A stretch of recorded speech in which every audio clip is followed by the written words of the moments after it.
মাফ চাইলাম না, আমার আল্লাহ কেন মাফ করে দেয়? আল্লাহু আকবার বলো। আমার নবী এই উম্মতের ব্যথা লইয়া 63 বছর জিন্দেগি কাঁদছে।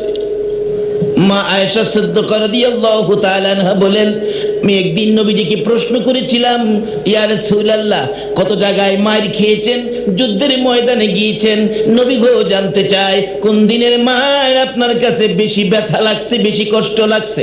আমার নবী দুইটা চোখের পানি জর্জর করে ছেড়ে দেয়।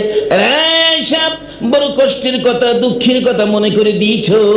আমার সবচেয়ে বড় ব্যথা হয়েছে রে তাইবের জমিনের মায়ের কথা মনে হয়ে গেলে। রে আয়েশা, তাইবের জমিনের মায়ের কথাও আমি নবী বুইলা যাই রে, যখন আমার গুনাহগার উম্মতের কথা মনে হয়ে যায়। মা আয়েশা বলেন, তাইবের জমিনের মায়ের নবী ভুলতে পারে না, কিন্তু উম্মতের কথা যখন মনে হয় এই মায়ের কথাও নবী ভুলে যায়। একদিন মা আয়েশা সিদ্দিকা বলেন, নবীজি গোসল করে হুজরায় ঢুকলে আমি তোল মালিশ করার অনুমতি চাইলাম। ইয়া রাসূলুল্লাহ, আমি আপনার শরীর মোবারকে তোল মালিশ করব। নবীজি অনুমতি দিলেন।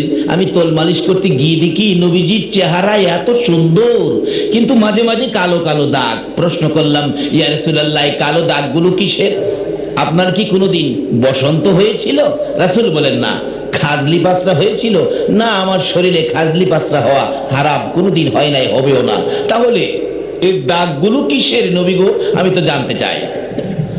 আমার নবী দুইটা চোখের পানি জর্জর করে ছেড়ে দিলেন। আয়েশা শোনো, বসন্তের দাগ নয় রে আয়েশা, খাজলি পাসরার দাগ নয়, এটা তাইবের জমিনের যুবকদের পাথরের আঘাতের দাগ।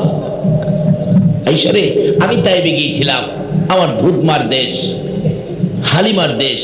তাইবে গিয়েছিলাম, তাইবের যুবকেরা আমাকে ঘেরাও করে এমন মায়ের মারলো, একবার নয়, দুইবার নয়, 3 বার করে আমাকে মারতে মারতে বেহুশ করেছে। ওই তাইবের যুবকদের পাথরের আঘাতের দাগগুলো আমার চেহারায়। মা আয়েশা সিদ্দিকা বলেন, ইয়া রাসূলুল্লাহ, ইয়া তো মার খেয়েছেন, এই পাথরের আঘাতের দাগ এখনো রয়েছে। জোরে দাগগুলি দেখলে আমার বড় ব্যথা হয়, আমার বড় কষ্ট হয়। আল্লাহর নবী গো, অনুরোধ করি একটু দোয়া করুন, যেহেতু আপনার দোয়া আমার আল্লাহ কবুল করেন। দোয়া করুন দাগগুলো যেন আমার আল্লাহ পরিষ্কার করে দেয়। আমার নবী চোখের পানি ছেড়ে দেন। আয়েশা রে, এই কথা কোনদিন আর আমাকে বলবি না। এই পাথরের আঘাতের দাগ আমি নবী দোয়া করে মুছতে চাই না। এই দাগগুলি নিয়ে আমি যাব হাসরের জমিনে, যেদিন আমার গুনাহগার উম্মতেরা ফুলসিরাতের কিনারে যাইয়া বিপদে পড়ে যাবে রে আয়েশা, বিপদে পড়ে রে গুনার বোঝা মাথায় লইয়া ফুলসিরাতের কিনারে নবী কই বলে কাঁদবে। ওই দিন আমি নবী এক একটা দাগের বিনিময় আয়েশা রে কোটি কোটি গুনাহগার উম্মতের নাজাতের দাবি করব। নবী যেদিন এই জমিন থেকে বিদায় হয়ে যাবেন, আমার আল্লাহ বলেন, ও জিবরাইল, আজকে আমার বন্ধু বিদায় হয়ে আসতেছেন। আমার বন্ধু এই জমিনে বহু জায়গায় মার খেয়েছে, আমার বন্ধুর রক্ত মুবারক এই জমিনের মধ্যে লেগে আছে।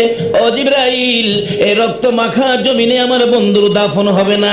আমার বন্ধুর কাছে খবর পৌঁছে দে, আমার বন্ধুর দেহ মুবারক আমি আল্লাহর আরশের ডান পাশে দাফন করব।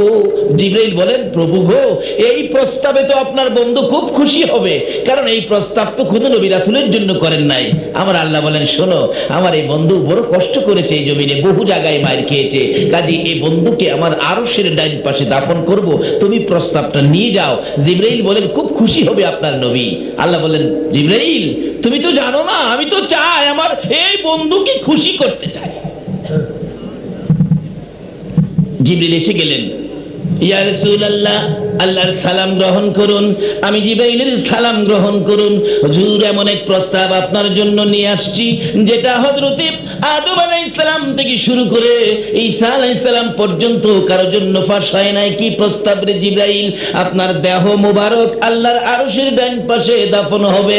আমার নবী এত সুন্দর খবর শুনে খুশি হয় না, কোনো কথাও কয় না। জিবরাইল বলেন, আল্লাহর বন্ধু কবুল করুন, গ্রহণ করুন, খুশি হন। আমার নবী দুইটা চোখের পানি জর্জর করে ছেড়ে দিলেন। জিবরাইল, তোমার জন্য খুশির খবর হতে পারে, আমি নবী খুশি হতে পারলাম না। হুজুর এত সুন্দর খবর কেন খুশি হলেন না জানতে চাই। আমার নবী বলেন, জিবরাইল রে, আমার দাফন আল্লাহর আরশের ডান পাশে হবে, আর একটা খবর বাকি রাখলি আমারে শোনাইলি না, আমার গুনাহগার উম্মতের দাফন কই হবে? জিবরাইল বলেন, ইয়া রাসূলুল্লাহ, আপনার উম্মতের দাফন এই জমিনের মধ্যেই হবে। আমার নবীর কান্না আরো বেড়ে গেছে। আরে জিবরাইল, আমার উম্মতরা এই জমিনে থাকলে আমি নবী কেমনে আরশে পড়ে থাকবো? আমি যে উম্মতের দরদি নবী। জিবরাইল রে, আমার পক্ষ থেকে একটা প্রস্তাব আমার প্রভুর দরবারে তুলে ধরো। আমার উম্মতেরা যদি এই জমিনে থাকি রে, আমি আরশে যাব না, আমি আমার উম্মতের পাশে এই জমিনে থাকবো। বলুন, উম্মতের মায়ায় নবী এই জমিনে আছে কিনা? কোথায় শুয়ে আছে বলুন? আরো জোরে বলুন, কোথায়?